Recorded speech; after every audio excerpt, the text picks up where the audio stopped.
This is the 77 WABC minicast. Your openness to talk to the American people, as I said in introducing you, you and I go back over a quarter century. Yeah. And if there's anyone that has had open communication, is you and I. Mm-hmm. So are you going to run again in 28? So, okay, I tried to be subtle, but I just figured I'd go right well, at it. that's as subtle as Reverend Al Sharpton could ever be. We love you for many things, but not being subtle. Listen, I might. I'm thinking about it.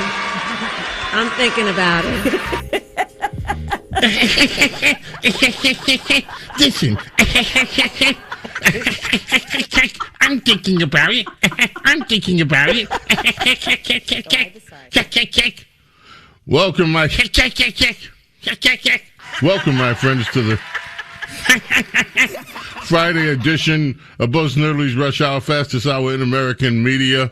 Cackles back in the news, cackling with the Reverend Sharpton. You know who else was there? Well, Pritzker was there. They all have to go down and bow down and kiss whatever it is they kiss on Al Sharpton's anatomy, figuratively speaking, not literally, one would hope.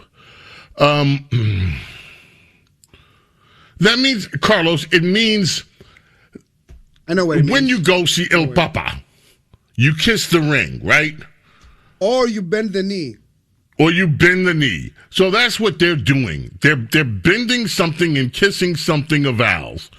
Now, what it is that they're bending and what it is they're kissing,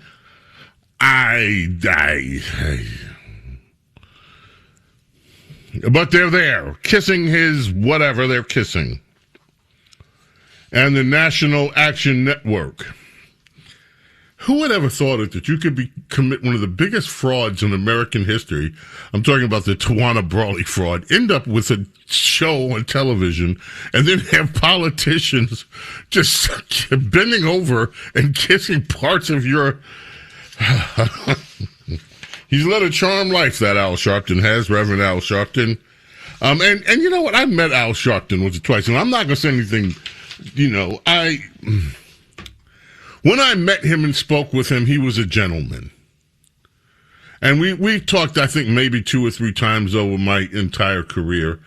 I think over the rate, but he's been nothing but a gentleman, even though I disagree with a lot of his takes. And some things he says over the years I've agreed with. And one of the things I will say about him, he has gone into places where a lot of people won't go to try to, you may disagree with what he considers to be justice in certain situations, but he does go there. And that's why he has made a name for himself. He's not a political coward and never has been. So, there's that. Since we're on it, we might as well get to the other cackles. She in a very poor attempt at humor, she tried to describe Donald Trump. She tried to do a Donald Trump impersonation. Cut 3, you might as well just say, let's just get it out of the way. This is cackles at the National Action Network.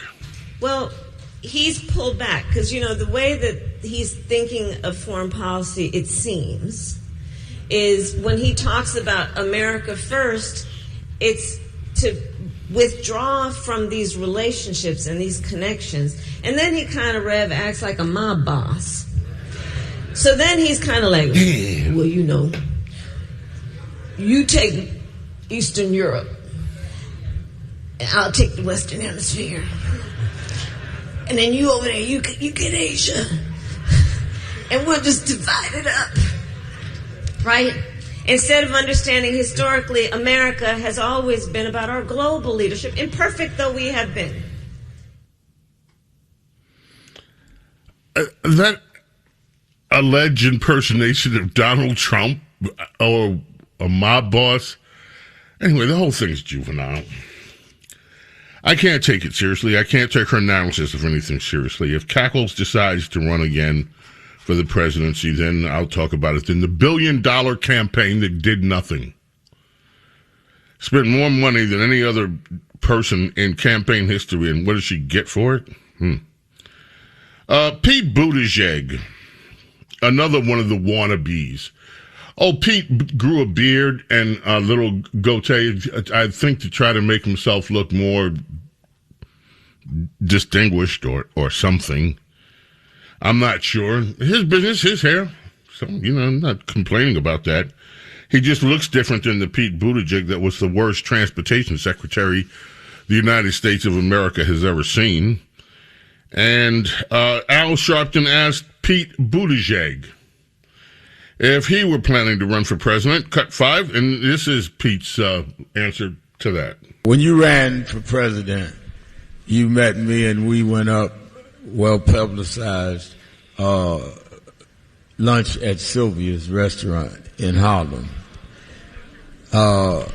Just so my calendar is clear, should I be reserving a table at Sylvia's? Are you gonna run again? You save me a seat. I'll be there. All right. You save me a seat. I'll be there. You save me. I'll be there. I'll be there. Just call my name. I'll be there. I'll be there. Okay, Pete Buttigieg. Pete didn't get such a easy run over it. He went on CNBC while he was in town, and Joe Kernan actually had to have a discussion with Buttigieg. As you may know, folks, the inflation numbers are out. Inflation ticked up. Not a huge tick up, but it's a noticeable tick up. I shouldn't say it's not a huge tick up like under the Biden years. It is a tick up. Consumer prices up 3.3% in March from a year earlier, Labor Department said today. In February, we gained. It was a gain of 2.4%. It's the highest reading in 2 years, but it's in line with the expectations.